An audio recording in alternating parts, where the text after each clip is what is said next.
PM Modi આજે આવશે ગુજરાત પ્રવાસે। જામનગરમાં પીએમ રાત્રિ રોકાણ કરશે। સર્કિટ હાઉસમાં પીએમ કરશે રાત્રિ રોકાણ। પીએમના આગમનને લઈ કડક સુરક્ષા વ્યવસ્થા પણ ગોઠવી દેવામાં આવી છે। જામનગરમાં પીએમ મોદી રોડ શો કરે તેવી પણ શક્યતા છે। સુરક્ષા એજન્સીઓએ પીએમના આગમનને લઈ રિહર્સલ કર્યું હતું।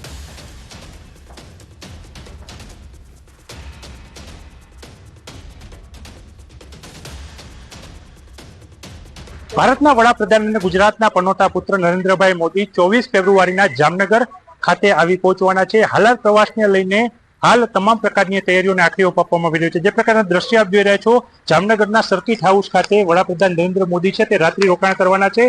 તેના માટે અહીં સુરક્ષા વ્યવસ્થા છે તે કડી કરી દેવામાં આવી છે। બીજી તરફ જે પ્રકારના દ્રશ્ય આપ જોઈ રહ્યા છો, સર્કિટ હાઉસ આસપાસ રોશનીનો ઝળહળાટ છે તે જોવા મળી રહ્યો છે। સુરક્ષા કર્મીઓ પણ તૈનાત છે। જામનગરના વિવિધ રસ્તાઓને દુલ્હનની જેમ શણગારવામાં આવ્યા છે। અહીં જે પ્રકારે આપ દ્રશ્ય જોઈ રહ્યા છો, હાલ રિહર્સલ પણ કરવામાં આવી રહ્યું છે। જામનગરમાં જ્યારે વડાપ્રધાન આવવાના છે ત્યારે વડાપ્રધાનનો રોડ શો છે તે પણ યોજાવાનો છે। અને જે પ્રકારે વાત કરવામાં આવે, વડાપ્રધાન છે તે દિગ્જામ સર્કલથી લાલ બંગલા સર્કલ સુધી જે રોડ શો છે તે યોજવાનો છે ને જે લોકો છે તે લોકોનું અભિવાદન પણ ઝીલવાના છે। વડાપ્રધાનનો રાત્રિ મુકામ છે તે જામનગરમાં હોવાને કારણે ખાસ સુરક્ષા બંદોબસ્ત છે તે ગોઠવી દેવામાં આવ્યો છે ને જે સર્કિટ હાઉસ છે તેની આસપાસ ચોતરફ કિલ્લેબંધી પણ કરી દેવામાં આવી છે। કિંજલ કારસરિયા, ન્યૂઝ 18 ગુજરાતી, જામનગર। દ્વારકાના ગોમતી ઘાટ પર મહાઆરતીનું આયોજન કરાયું છે, જેમાં ત્રીજા દિવસની આરતીમાં ગૃહમંત્રી હર્ષ સંઘવી, કેબિનેટ મંત્રી મુળુભાઈ બેરા, પૂનમ માડમ, ધારાસભ્ય પબુભા માણેક ઉપસ્થિત રહેશે। વિશાળ જનમેદની વચ્ચે રંગબેરંગી લાઇટ એન્ડ સાઉન્ડ શો વચ્ચે આ મહાઆરતીનું આયોજન કરાયું છે। ગોમતી ઘાટ પર વિશાળ જનમેદની વચ્ચે મહાઆરતીનો રંગ જોવા મળ્યો।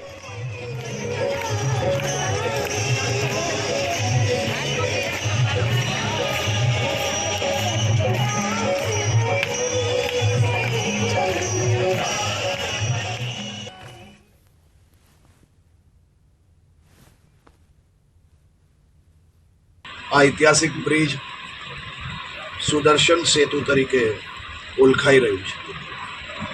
આ બ્રિજ તેના દ્રશ્યો દેશ અને દુનિયાભરમાં ખૂબ ફેમસ થયા છે।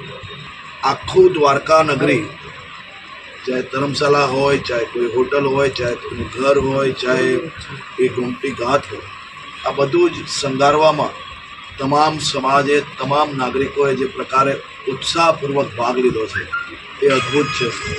આ 25મી તારીખ એ દ્વારકા માટે, દ્વારકાના વિકાસના કામો માટે એક ઐતિહાસિક દિવસ હશે।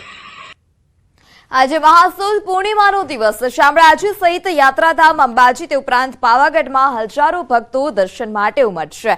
વહેલી સવારથી જ ભક્તોની મંદિરમાં લાઈન જોવા મળી હતી। આજે કરવામાં આવતી પૂજા અને દાનનું અતૂટ મહત્વ છે। આ મહાપૂર્ણિમાના અવસરે શામળાજી સહિત દ્વારકા અને ડાકોર જેવા મંદિરમાં ભક્તો દર્શન કરી ધન્યતા અનુભવશે।